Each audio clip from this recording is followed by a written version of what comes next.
Donc là, je vais vous montrer, c'est le portrait de Madame Haskell, Stewart Haskell. C'est elle qui a fait construire la bibliothèque, parce elle était canadienne et son mari, que vous avez ici, était américain. Donc, lui, il était décédé une vingtaine d'années auparavant. Elle a fait construire la bibliothèque sur la frontière, justement, parce qu'elle était canadienne, lui était américain. Il voulait que ça appartienne aux deux communautés, des deux côtés de la frontière. Elle l'a fait construire avec son fils Horace, que vous avez ici, qui lui était colonel dans l'armée américaine. D'accord. Et là, on est en quelle année, à ce moment-là? Alors, ça a été commencé en 1901. La salle en haut a ouvert en 1904, la bibliothèque a ouvert en 1905. Elle est décédée en 1906. Et ça lui avait coûté à l'époque 50 000 $ faire construire la bibliothèque. Son fils, lui, a pris la relève et il a créé une fondation dont la charte est américaine. Ça veut dire qu'à l'interne, la bibliothèque est considérée comme une bibliothèque américaine. C'est sûr que le bâtiment, lui-même, appartient aux deux pays. Et lui, il a relaissé un 50 000 $ pour le fonctionnement de la bibliothèque.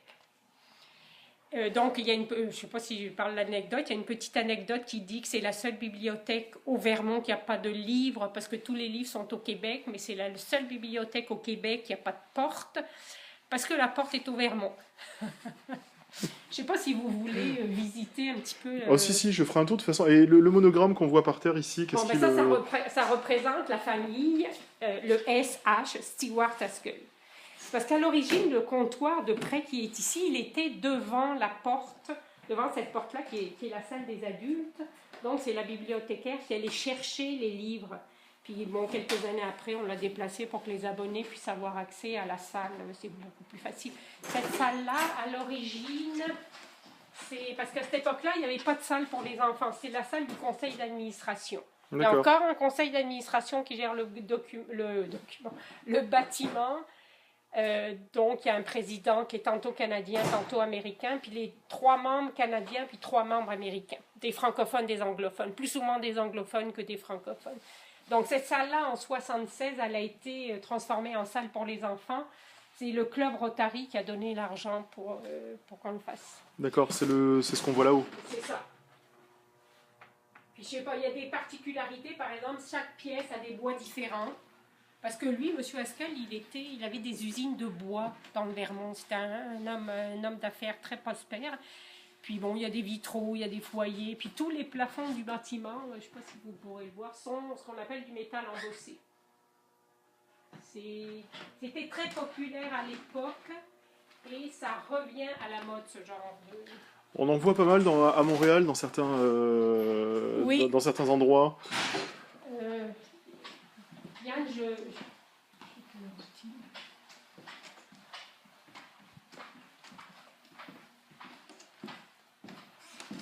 Bon, ici, c'est une salle de lecture qui est commune. Là, vous avez encore la ligne, donc ça, c'est la frontière.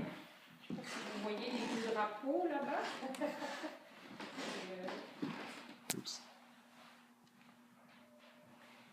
Et une autre anecdote à propos de la ligne, elle n'a pas toujours été tracée au sol parce que dans les années 70, si vous poursuivez la ligne, elle arrive dans les toilettes et des enfants ont allumé un feu. Donc les compagnies d'assurance voulaient savoir dans quel pays le feu s'est déclaré. Donc à la suite de ça, la ligne a été tracée pour plus qu'il y ait des tiges. Bon, ça c'est une salle qui est très très polyvalente maintenant. Là, c'est des expositions. Puis le vœu de Mme Haskell, c'était que sa bibliothèque soit gratuite. On poursuit encore cette tradition. Tous les services de la bibliothèque sont gratuits. Et les clients viennent d'où? Bon, les abonnés viennent, c'est sûr, des États-Unis et du Québec. Ils sont francophones, ils sont anglophones. Alors, donc, on dessert toute cette population-là. D'accord. Ils viennent de loin? C'est surtout les villages environnants, mais comme du côté du Québec, bon, la population anglophone est beaucoup plus petite, donc ils peuvent venir effectivement de loin. Disons, Lennoxville, c'est une bonne quarantaine de kilomètres. Du côté du Vermont, ça peut venir d'assez loin au Vermont aussi. Oui, on a un vaste territoire quand même. Mais à l'origine, elle a été fondée pour les habitants des deux villages. Bon, là, on a agrandi un petit peu, là. Et puis, c'est une bibliothèque qui est plutôt anglophone. Donc, on dit que c'est 25% de francophones, 75% d'anglophones. D'accord. Et vous me parliez oui, des gens qui viennent du Vermont ou du Québec, etc. Mais est-ce que, mis à part toute cette histoire autour de la bibliothèque, est-ce qu'il y a une particularité qui fait qu'on viendrait ici plutôt qu'ailleurs, des livres qu'il n'y a pas ailleurs, par exemple ou, Ça, pas pour les livres, en fait. Je pense que les gens viennent plutôt pour l'emplacement. C'est sûr que peut-être on a une plus grosse collection que dans d'autres bibliothèques. Comme, bon, il y a... Parce qu'aux États-Unis, il y a une grosse tradition. Chaque village a quasiment sa bibliothèque, mais ça ne veut pas dire qu'ils aient une grosse bibliothèque. Nous, on a quand même une bonne 30 000 livres ici. Donc, ce qui est quand même pas mal. Si on sait que le village de D'Orbeline, c'est 400 habitants, puis du côté du Québec, Stensted, c'est 3000. Donc, ça ne fait pas une grosse population. Et du côté du Québec, ben, les gens, ils viennent parce qu'on a une grosse collection de livres en anglais. Donc, comme c'est plutôt une population francophone, les quelques anglophones qu'il y a, ben, ils peuvent venir d'assez loin pour avoir des livres en anglais. D'accord. Et tous les livres sont dans la réserve derrière? Oui. C'est la seule réserve? Oui. D'accord. C'est ça. Oui. Très bien.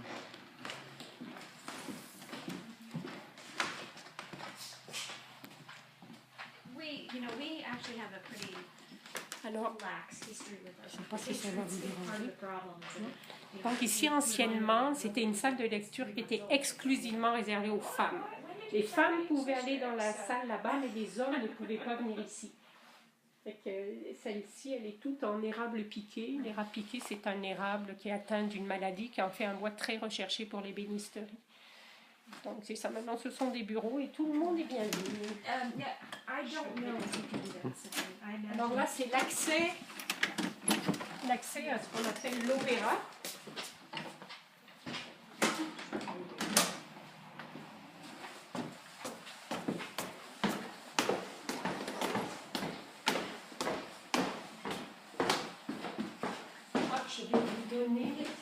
Je vous l'ai donné l'autre jour, le programme.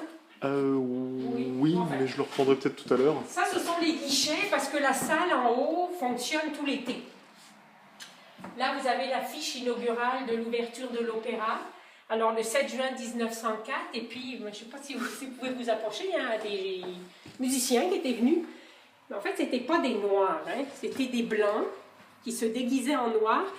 Puis ce genre de groupe, on les appelait les blackface. C'était très populaire aux États-Unis.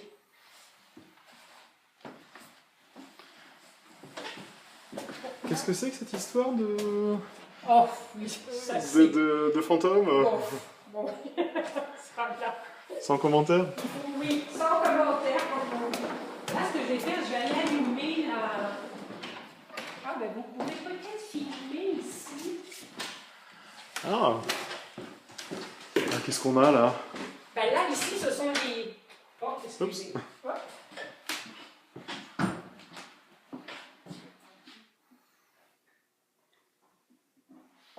Ce sont les coulisses et la tradition, c'est que les gens qui viennent jouer, ben, ils laissent leur graffiti sur les murs. Alors, il y en a un petit peu partout.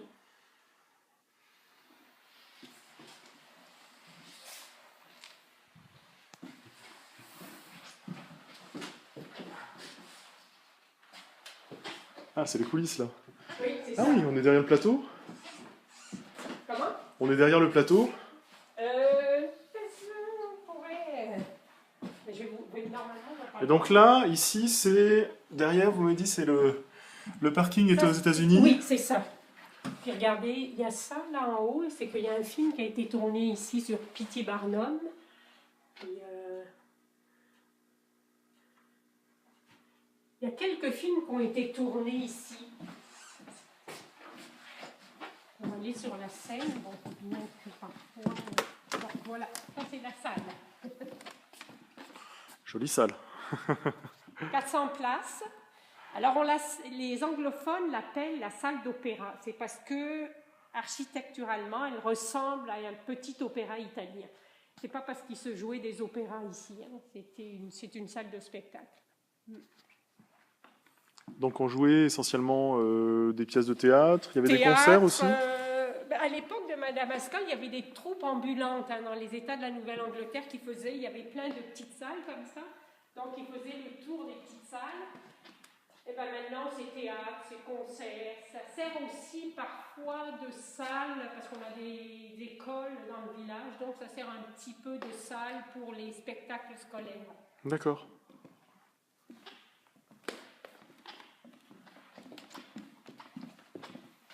C'est pas chaud, hein, la salle, là, elle va être fermée là, pour l'hiver. Elle est fermée l'hiver, elle est pas chauffée, donc on commence déjà à voir que...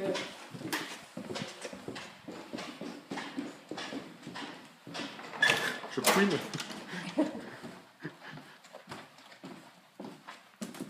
Je vais vous montrer ça. Ça, c'est dommage, le rideau de Seine. Ça, c'est le rideau de Seine, qui est une vue de Venise. Oh. Et ça, ce sont les 4 décors qui nous restent, qui ont été faits par un peintre du Vermont, mais qui habitait Boston.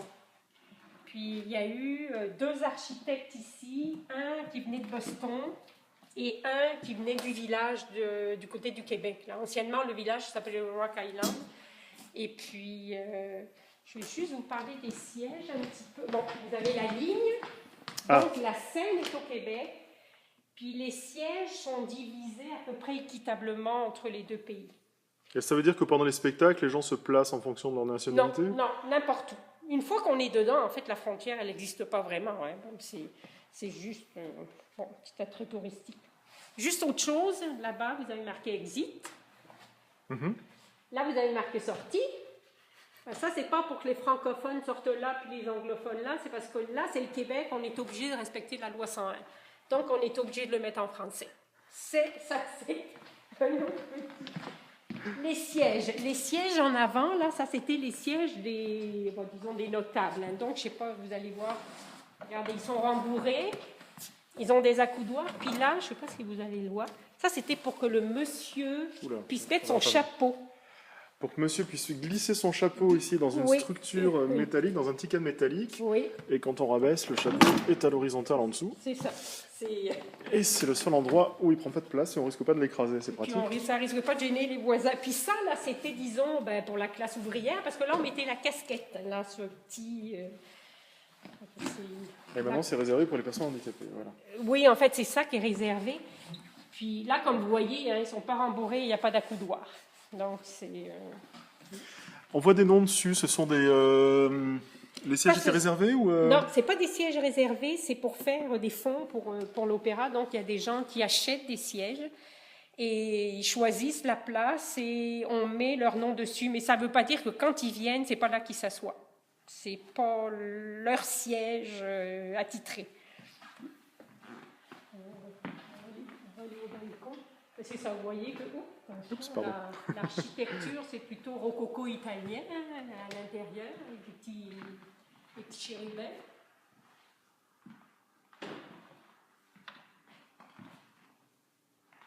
En effet.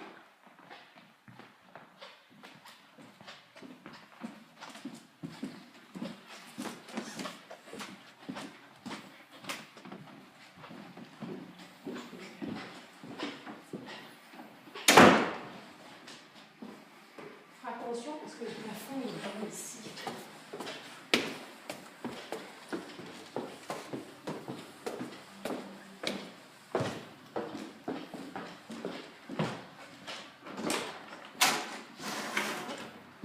Bon, alors ça c'est le balcon.